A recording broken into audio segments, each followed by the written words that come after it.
আমরা একটি বক্ররেখা f of x নিলাম। বক্ররেখা এবং x অক্ষ দিয়ে আবদ্ধ এই ক্ষেত্রের ক্ষেত্রফল আমাদের নির্ণয় করতে হবে। আমরা প্রচলিত কোনো সূত্র দিয়ে এই ক্ষেত্রের ক্ষেত্রফল নির্ণয় করতে পারছি না।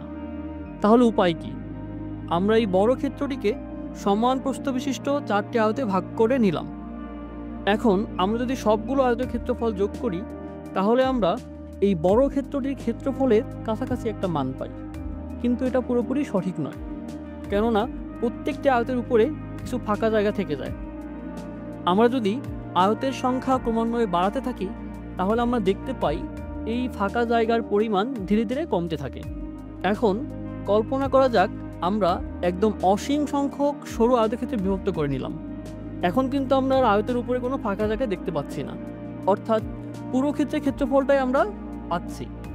এই অসীম সংখ্যক ছোট ছোট আয়তের ক্ষেত্রফল যোগ করার এই প্রক্রিয়াকে আমরা বলি ইন্টিগ্রেশন বা যোগজীকরণ।